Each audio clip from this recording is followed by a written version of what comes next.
your past relationships can significantly influence your current ones or your future ones in a lot of different ways. So first of all, your past experiences act like lessons. So with your subconscious mind, it's a learning machine. So, if you reach out, you touch a hot stove and you get burned, then you're going to learn that lesson. Your subconscious remembers that. And so now you become aware of hot things that you don't want to touch anymore. So if you've been hurt before, you might approach a new relationship with more hesitation, more caution. It's like that hot stove. On the flip side, positive experiences can also do the same thing. You learn to expect what you've experienced in the past. And it can influence your blueprint, your relationship blueprint, which is like your roadmap, right?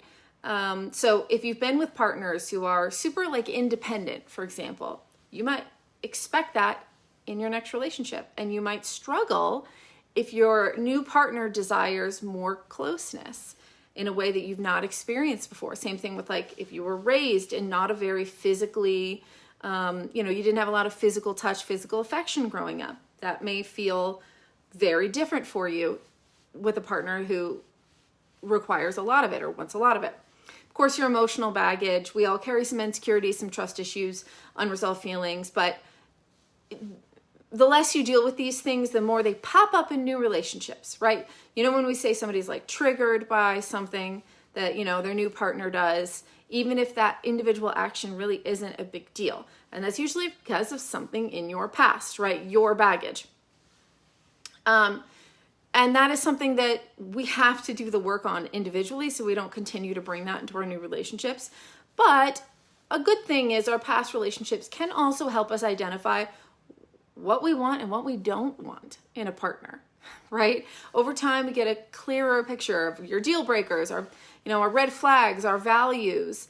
Again, your subconscious mind is a learning machine. It wants to recognize patterns. And so that can be helpful to us, but out of control, if you don't deal with the past, if you don't deal with your past issues, it can cause issues as well in your future relationships. So it's important to be doing the work on yourself, to understand the difference between a valuable lesson you've learned and baggage you haven't dealt with that's triggering you unfairly in future relationships, right? There's a difference. You want to take the lesson and leave behind the baggage. That's the goal, right?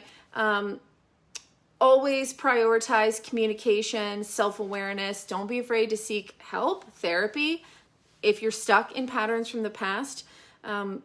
Because if somebody betrayed you in the past, somebody was shitty to you in the past, at some point you have to ask yourself, they did this bad thing to me. Now I'm doing it to myself. I'm punishing myself by stopping myself from being happy, by sabotaging relationships, by sabotaging my own happiness due to it's a terrible thing somebody else did to me in the past. And at some point, if you want to change that, you have to make a decision,